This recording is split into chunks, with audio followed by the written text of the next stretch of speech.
Welcome back, noble heroes. We return to Mythia once again. We have come to our characters back in Garen, but one of them has traveled quite a distance to the wheelhouse, the center of power for all the godmothers in Mythia. And we return back there with Juniper in a important council meeting with the godmothers in order to determine some new potential change to the godmothers, in fact. As Juniper looks around, she sees a mightily varied group of individuals, from the Furbog Galamut, who's wearing the hides of many creatures, to the Good Witch of the North, a cunning halfling man, a merfolk, who instead of a mermaid, who instead of a tail has legs, and several other cunning, unique individuals, including now your niece Annalise, who is also going to walk within the room. The most striking of them all is a halfling, whose entire midsection, it seems, is composed almost entirely of a combination of clockwork and very fine floral arrangements that create a unique toy-like appearance to her entire body. As you look around the room, the mermaid, Skessis, is going to approach you. She is almost 8 feet tall, covered in blue scales, with seashell necklaces wrapped around her form, and piercing, bright neon blue eyes. Juniper, it is fine to see you on this most astute day. It's lovely to see you too, Skessis. I like what you did with your hair today. Thank you. I am considering bald. That's definitely a choice. And your journey, has it been as successful as you intended? Success. Galamut is going to kind of raise an eyebrow in your direction, being surprised if it had been. She goes, success is, debatable. It is continuing. How about we say that? The dwarf, Camarilla Deepvein, wrapped in a silky blue robe, is going to approach from the kneecaps of both of you. She's going to look up and say, I'm sorry to have to bring you here like this. I know that what you are on is quite an important prophecy.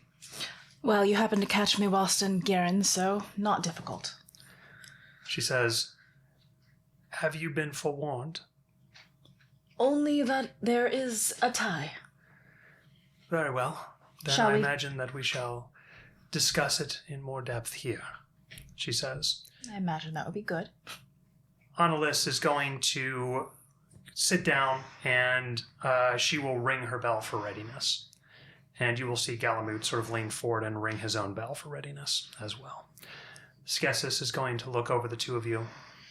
Well, I hope that the best idea comes forward, she says as she takes a long step in the direction of her own bell.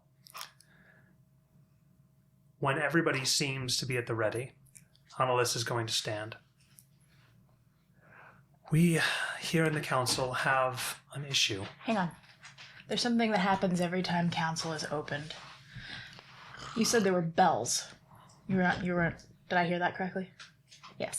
Every member has a bell, and when council session starts, and it is active, everyone will ring the bell, and that's a ritual that seals the chamber and puts up wards so that nothing, even inside the wheelhouse, can spy in. It also sets off a signal saying that there is a council meeting going on the outside the door, so emergencies only. Thank you, everyone, for being here, Annalise says. We are here because we have been unable to break a gridlock within our rank and organization. Unfortunately, many of you feel the need for a significant change in the way that we have done things up until this point. And I think we should explain in thoroughness as much as possible to our leader, Juniper, what exactly you all intend. With that, Skessis is going to stand. I will act as point for the counter-argument, she says. She turns towards you. A bit robotically, she's going to say, Juniper, the events that took place in Bridgewalk showed the great danger that the world is now undertaking. The level of inherent destruction in this prophecy alone makes it to where the Godmothers find themselves ill-equipped to deal with the new threat. Therefore, as the point runner for my side of the argument, I would like to make a change, militarized Godmothers, using weapons and intention in order to attack those who would harm this world. She says, as last time, I would present the design that I have created with my colleagues. She is going to point around the room. Carmilla joins me also, Phaedron, and Bimble, in the desire for this new change. We are countered, she says, by Fazal, Galamut, Annalise, and Clockwork. 4 versus 4. We require the tiebreaker. Please list the 4 that were for this. Carmilla. Camarilla. Skessis, Phaedron, and Bimble. With that, Skessis is going to reach over and magic will trace over her fingers, riding like fire in the air to draw a canvas of sorts in the atmosphere, creating a detailed picture of a godmother covered in armaments, new magical equipment, a war wand rather than the normal star godmother wand, a significantly increased level of armor through magically inlaid runes on a robe, additional disguises, and a suggestion of a more spy-like approach. What would be the limitations applied to this militarized unit? Skessis is going to continue. I believe that we should draw up basic guidelines here if we vote in favor of this militarization. However, I would allow the level of threat and danger to determine the nature with which we stop.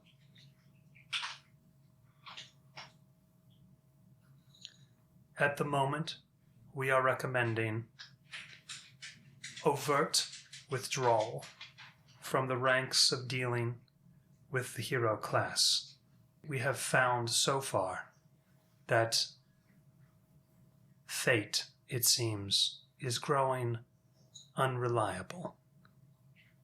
The heroes that have held our safety in their hands for many generations are now potentially incapable of doing so. Wish, it seems, is unaffected. We may be the last line of defense that Mythia has available to it. If fates such as Harper's, Roland's, and others should fail, what other choice will we have? If we make the move now, we will be prepared for the inevitable. Counter-arguments? Annalise will stand up. Galamut is our leader on that point, she says, and hands over the reins to him. The gigantic furblog, who stands perhaps even a foot taller than Skessis, is going to rise. This august body has met many, many times through the centuries. We have dealt with crises that have arisen in Mythia for longer than any of you have been alive. Never once, in all that time, through all the coming apocalypses that we had encountered, Sorry. did we change the very nature of the Godmothers into one filled with fear, to one filled with worry. We are this world's attempt at hope, we must hold our ground and our morals in this. There is no reason a godmother cannot attack if need be. Wish is versatile enough that we do not need armor upon our people. What we need is a connection with Mythians to keep them calm during this time.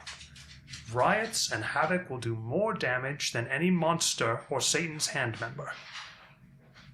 We need to be amongst them, with them. Militarization necessarily takes us away from the people. If we become enforcers, when, I ask, will we be able to give up this mantle?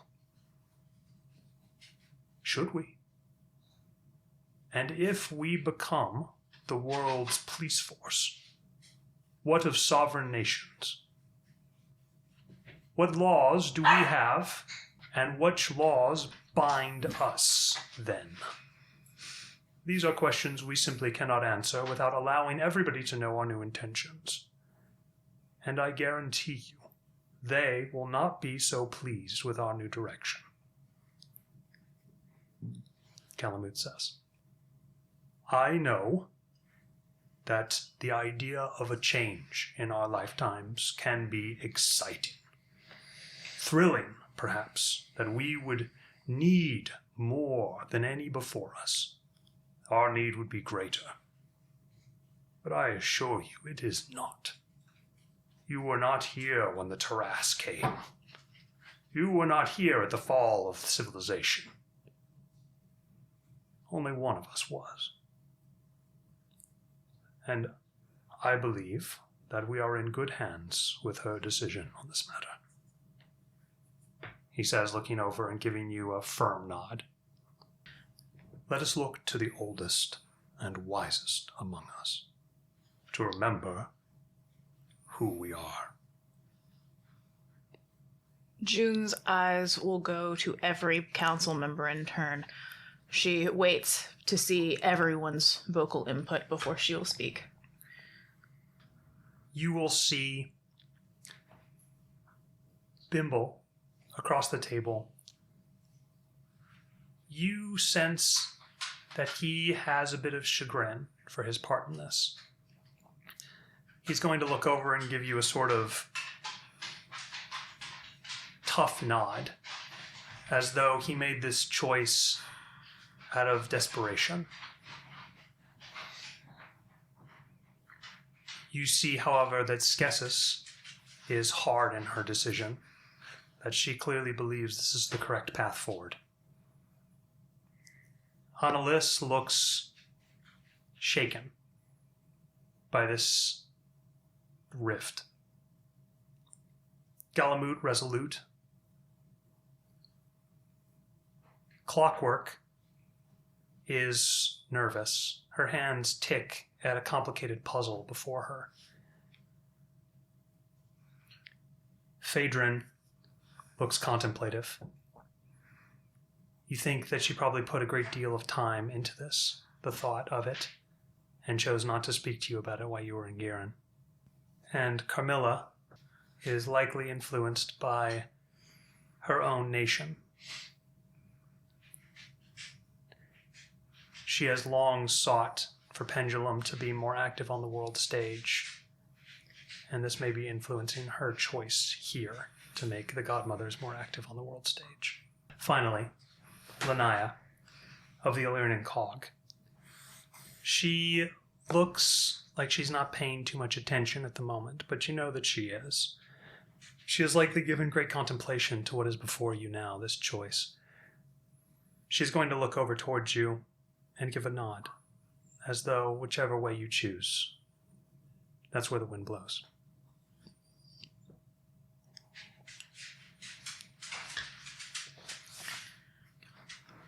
I know that you said what Annalise was looking like, but June specifically turns to her and says, Annalise, I want your specific thoughts. I know that you were using Galamut as your voice on that side, but I would like to hear your thoughts. There looks to be a purpose behind her asking, but she doesn't specify it.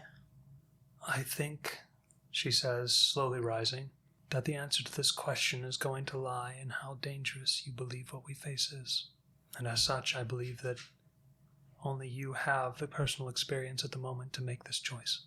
What are your thoughts to where this would lead in the future, in the continuation of the Godmothers? It would be a great change, something that many would not like. It could completely undermine what we've built up to this point. If we are seen as a threat, or our power, our members banished from cities because they could cause lethal action, we would be unable to operate within Mythia in the most important sections. However, it could be potentially exactly what is required for the circumstances. And we may look back within a year from now and realize that we were forced to not make this choice and be forced into it on the back foot. I wish there was a middle ground, one that we could prepare and yet continue to walk the path until it is absolutely dire. You do not believe there is a middle ground? She looks at each member of the council and goes, "This is not a black and white matter." I fear that with the overwhelming amount of problems that have occurred in Mythia, if we do not focus our entirety of being on this problem, we will merely be throwing a rock into the ocean. Who's speaking? Annalise. June has a fairly stoic face as she's listening, and it's clear that the gears are turning behind her eyes. I can see the value of both sides of the argument. I do not believe that the Godmothers should focus solely on militarization. I agree with Galamut and the others that it would put us in a compromised position in dealing with our allies. However, I do believe that we need to arm ourselves a little better against the future. Not acting as a police force for the kingdoms or the continent itself. That is not our purpose. Now more than ever, we need to be able to deal with what fate throws at us as it falters or mutates. You all have been receiving the reports far more than I have as I've been out in the world. I've heard stories of the Emerald Lake, what happened there. I've heard stories of other fated areas morphing into other things or simply becoming normal. I've seen what the fluctuations do to the Ascended. I believe more than ever we do need to interact on a less tangential realm. What nature, Skessa says, would this interaction take place? Aid. Not necessarily militaristic. There are many problems in the world right now that need to be dealt with that don't require military action. How do you propose, then, that we counter this new wave of activity on the part of Satan's hand? That is truly concerning, but... We have heard that Dambleth has returned. Yes, he has. And I will catch you up now on, I'm sure, what Annalise and... Well, actually, she wouldn't say Annalise. She would say, I'm sure Phaedron has mentioned what happened before my return. She will nod, and you're going to see grim looks overtake everybody. Satan is well aware of the power of wish. He will have taken counters for it. We cannot solely rely on it. Annalise is going to say, Phaedron also brought news that there was other fights within the Doom Ridge. That is correct. She's going to broach whether or not you want to discuss the Guardian. I was assuming that was part of it. that I told Phaedron, didn't I? Then she will say, this new potential awakening on behalf of the Guardians poses a more significant threat than perhaps even Satan. Potential being the characteristic word. I do not believe they will be our primary threat. I think that was a very unfortunate encounter, but I do not believe that it is going to be sustained. And what, Phaedron says, of Isaac Crowley? What of Isaac Crowley? What, I guess the question is, did you inform them that he took control of Guardian? Yes. Sorry, Okay. dude, but this is the guide. That was important Okay, info. when you said what, I assumed, I was thinking, like, did she not tell them? No, she's specifically asking what of it. Like, what do you want me to do about it? Frankly, his power is terrifying, Phaedron says. If he can take control of a Guardian, what is to stop him from taking control of, say, the entirety of the wheelhouse? He has to be able to touch it. You're going to see, like, some wide eyes around the table. I That feel like is our that's all he prevention has to method. do. Well, I mean, if we never bring you, it's not really a problem, is it? She goes, Never before has such a being shown capabilities to be able to change so much, so drastically, with merely a touch. Even your other ally, Euphemia, has not proven so devastating to our defenses. no, totally told him about that. I told him he stole it. Oh, no. Okay. She goes, that is the nature of fates. They are always a threat. Or they could be an ally. I make a secondary proposition, Skessa says. Since you are unwilling to commit 2 militarized godmothers, I propose 1 elite task force, she says. A group of well-trained warriors. I'll agree, but one of them has to run it. She points to the other side of the group. She's going to look over immediately to Galamut. Galamut is going to look up. You think she was, in her mind, ticking him off the box. Mm-hmm. It will also be purely voluntary. I will run it, Annalise says. June smiles as though that was her intention the whole time. To discuss further details, perhaps we can have you join us for lunch, Juniper. I am rather peckish, and that cookie wasn't tiding me over. Ham, Galamut is going to say as the doors open and suddenly steaming plates are going to come into the room.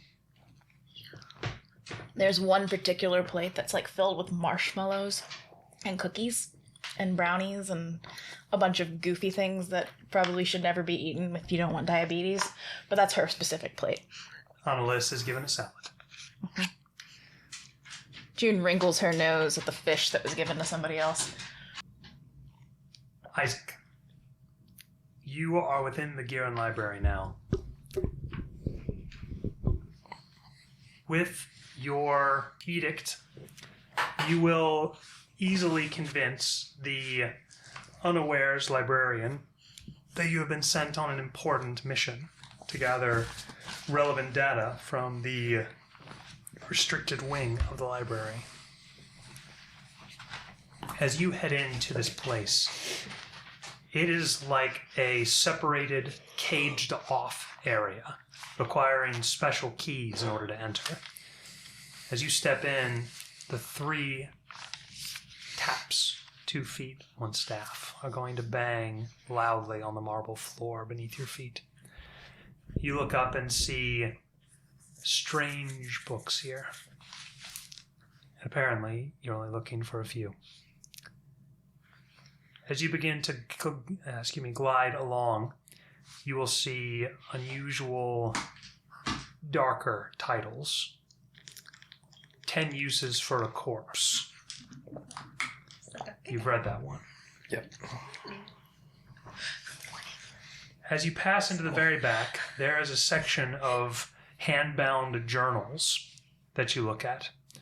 With your information from Balash, you will find one of them with a hand-scrawled signature that you believe, maybe once long ago, might have read Cathraine. You see that there are 10, perhaps, books.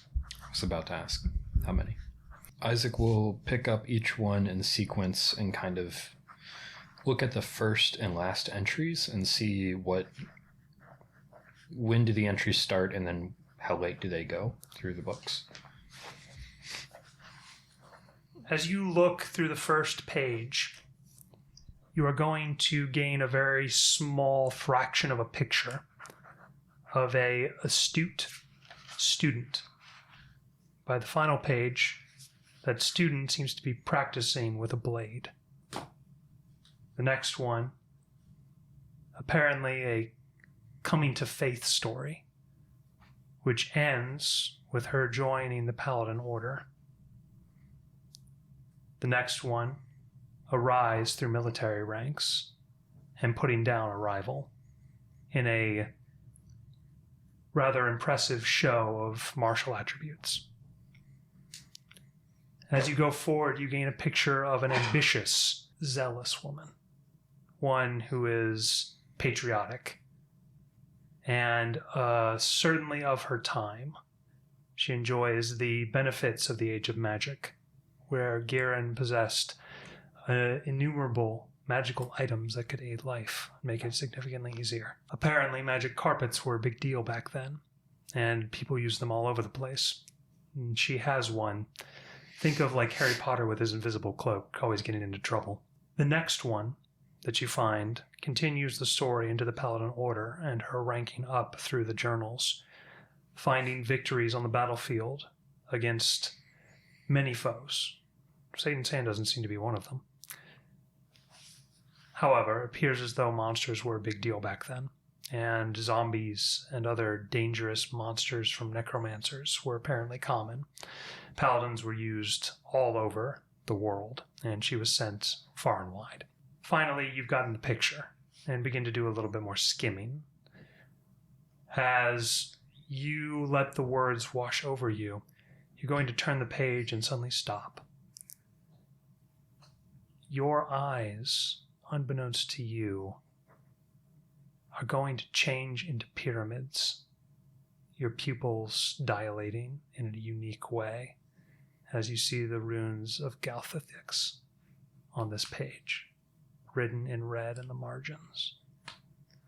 Runes that only someone who has undertaken the sin of the darkness can read. And you will see the corruption of Cathraine has begun. Do these runes continue if I turn the page? Are there more of them? While the journal itself appears mundane, continuing her daily journey through her time as a leader among the Paladin Order, the runes tell a completely different story. There is a vault it speaks of here in Garen called the Forgotten Place. It is a land, a little section. It appears no more than an acre. It is almost unknown, except by the highest of Garen nobility and the king, which there was only one of back then. The Forgotten Place has almost the exact same fate as Red, except it can only be remembered by the dead. It is where Garen stores its most dangerous artifacts that it brings back from its conquests across the nations. And it is somewhere in the city. She brought back the sword from the Doom Ridge, where it was with the hands of a warlord who she slew.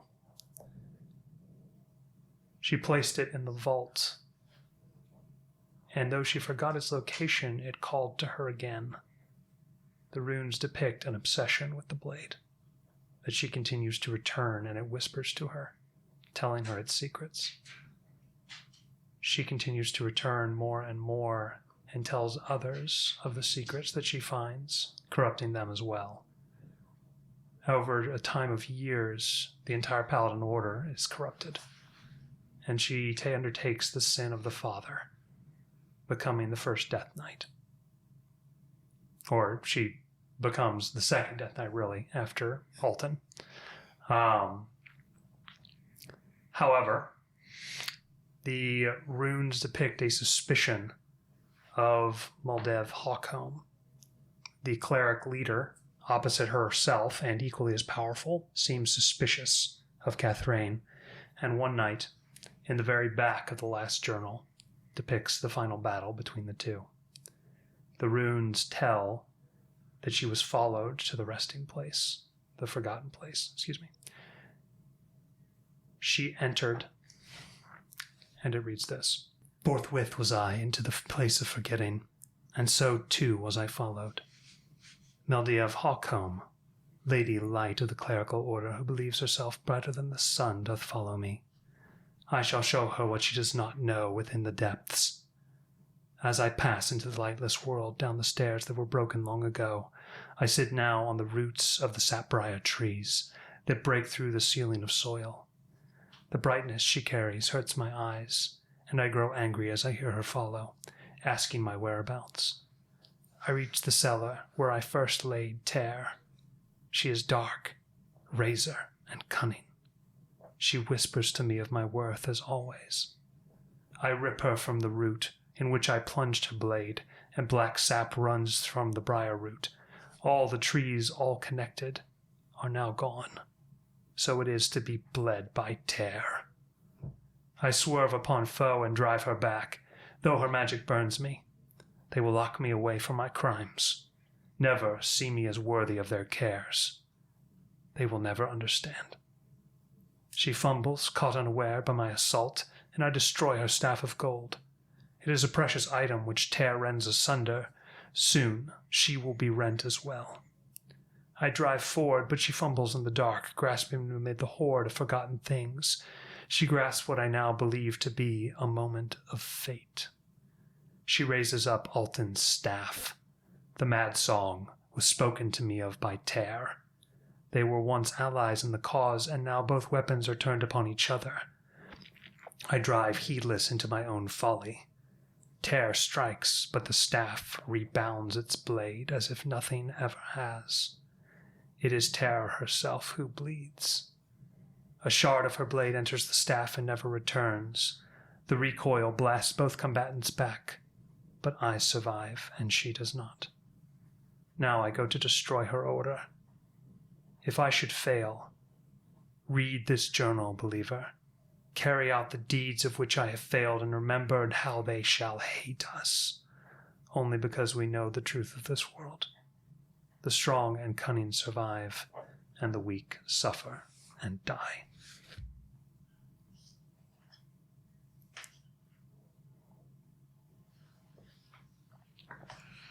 Okay.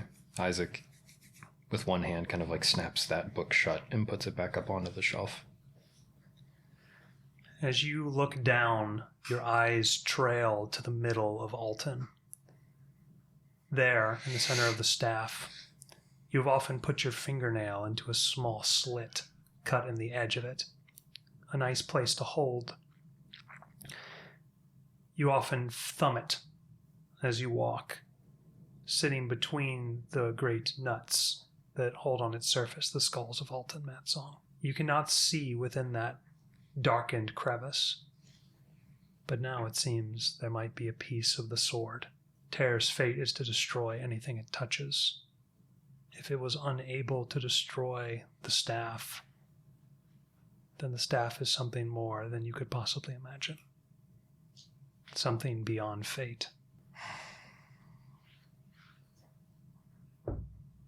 Realizing that, Isaac's going to think to himself, I don't think I'm going to find anything on this staff in any library. As you look back down at the journal, I find myself in the waiting place now. Woods that are not woods.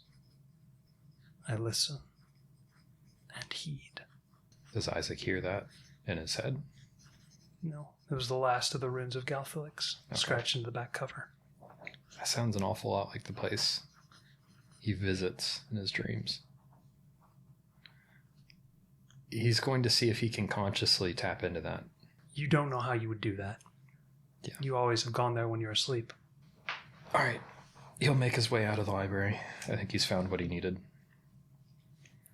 Okay.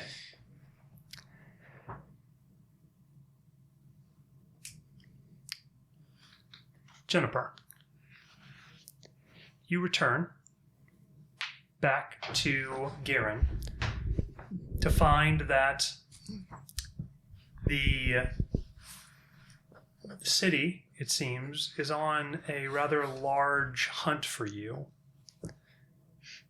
You are going to find, waiting outside your office, as Seraphina and Juniper, is Hero. Have I found out that they're all searching for me yet? Or...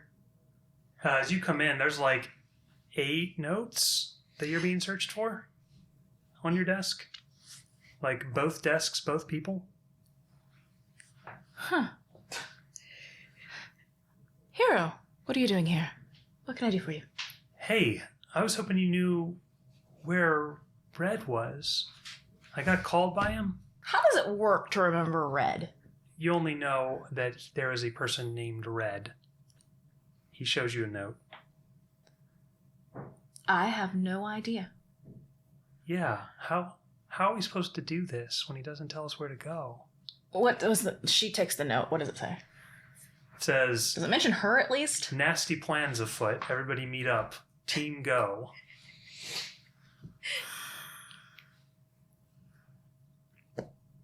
She starts grabbing the other 8 notes really quick and searching those to see if anything happened, and those that will maybe give her a clue. You are instantly drawn to a little sketch of like an angry pirate face. And says, I have a feeling this deals with Euphemia. each one has like a sentence on it. First one says, come on everybody, let's get together. It's time to get together. The next one says, where are you all? I'm trying to find you. And so on and so forth. June just does this. She gets out the coin and calls for adorable bunny that name is missing me. What's the adorable bunny's name? What? Yeah. Kajarat? Kajarat. Kajarat? Kajarat? Okay. And she calls for Kajarat. Yes, hello, friend Juniper. Greetings, Kajarat. Would you please deliver a note to Euphemia for me, please? Yes, you give me note. She writes, I assume you're with Red. Where are you? And sends it. It was funny, his practical joke, yes? Hilarious. I liked it, thank you, she says, taking the note from you. Euphemia, I have note for you, she says, holding it up. Finally, somebody got a damn note, Red says. How many of these stupid things do I have to write? He says, drawing like a big ship on one of them. To be fair, I'm not sure how much your notes actually explain. That's the point. It's supposed to tempt their curiosity to show up. Your mind works in the strangest ways. She takes the note. He's going to like look down at it and then like madly dip his pen back in and like continue on the high seas drawing. All right. Takes the note. What do you write? Just speak to each other. Oh. I expect scritchy sounds while you're doing it, by the way. I'm not going to imitate scritchy sound. Okay, this is making... There you go. Okay. Sorry, Red was having a good time. Meet me at... Where would they be currently? They just need someplace quiet and quick to get to. And private. Red's house. Does anyone even know where that is? Yeah, does anyone else know where that is? No, but Red says you should write it anyway. She'll look at him. He goes, how about we all meet at Roland's house? Does everyone know where that is? I'm sure everyone could find it. We could get some free lunch. Doesn't Roland live with his family? Yeah. So we're gonna bum food from Roland's family without Roland there. That's fantastic. Euphemia says, I appreciate your sense of priorities. And she writes down, meet us at Roland's house. Why not? Let's do it. She gets the note and just goes, Roland isn't even here. Who knows, whatever. She just says, ... Fine. Send. When you get up to the front of the library, Sir, are you Isaac Crowley? Yes, how can I help you? I'm in a bit of a hurry. I have 10 notes for you, sir. We'll give them here. He's going to hand them over. As you rip them open, they're like one sentence each, Okay. asking where you are. As I'm going through them, I give the man a tip, just like out of habit. I'm assuming he they all like say looks that. at it and he's like never been tipped in his whole life. He's like, okay. I'm assuming they all say the same stuff. Yeah. Okay. Do I get one telling me to go to Roland's house? Yes. Okay. Unicorn Bunny shows up and hands it to you. Hello, Isaac. How are you today? Very busy. Where is Walks No Roads? That's a good question. You are a silly parent, she says. Maybe I should keep better track of where he is. Where is Prongor? He's out running errands. Can you tell me where Roland lives? She says, yes, I know where Roland lives. Can you give me directions? Yes. Here, I will put ink on my horn. Oh. Okay. She write with her horn? Yeah. That's so fun. Okay. I do that. All right. She's going to draw like a tiny little map with her head. Thank you. This is perfect. She says, yes, it is good. Okay, goodbye. Okay. Isaac will start going there. All right. Hero is going to... So, did we figure out where they are? Yes, clearly Red was feeling mischievous. He's mischievous? Yes.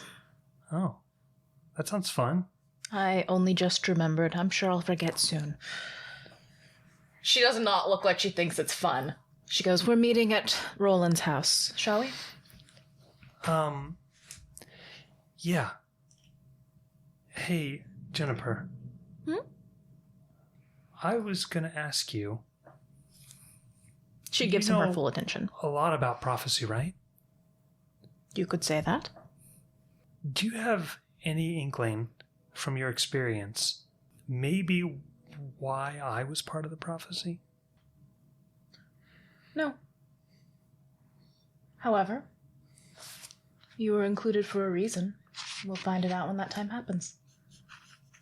Sometimes the people we think shouldn't be there are the most important figures. Okay.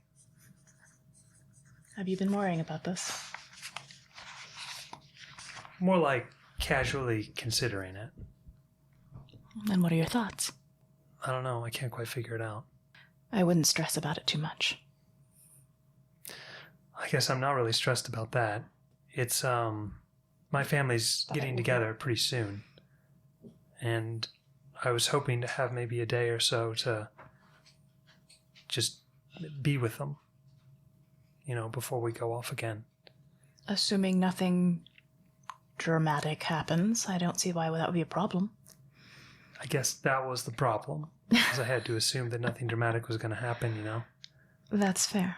Well, I mean... What do you think the chances are that that actually occurs? We'll see what we can do. I mean, Roland went off and saved Leslie, so why can't you go off and see your family? Not sure eating pie is the same as saving a person. No, but everybody has priorities, and your family is a high one for you. There's nothing wrong with that. Also, my mom wants to know when your birthday is. My birthday? Yeah, you have a birthday, right? Yes. What day is it? She gives him an odd look, and she goes, out of game. Months and everything are normal ones, right? Okay. Different game. She goes, What's midsummer? Hey, what's midsummer? June 21st? Is it 21st? Okay. Is it? She goes, June 24th. Okay. When's yours? Hang on, I need to see what the date is today. In game. I think so too. He says, that's pretty close. What day is it? June 8th. Okay. She goes, yes, it is. It's a bit hard to equate considering we didn't actually have dates then. Right. That makes sense. When's so yours? who made the first calendar? She pauses, thinks about it, and she goes, Rathian. Oh, the angel. Okay. So I'll follow you, I guess. Yes. So when's your birthday? She asks again. August She's waiting for the date. the 14th. She will gesture for him to precede her, and they're going to take a carriage because I don't want to walk. All right. And as you all get in the carriage, going to meet one another, we will go ahead and end this session there, noble heroes. Thank you so much for joining us. We really appreciate it. Make sure to give us a like and a subscribe if you enjoy our content. And do try this at home.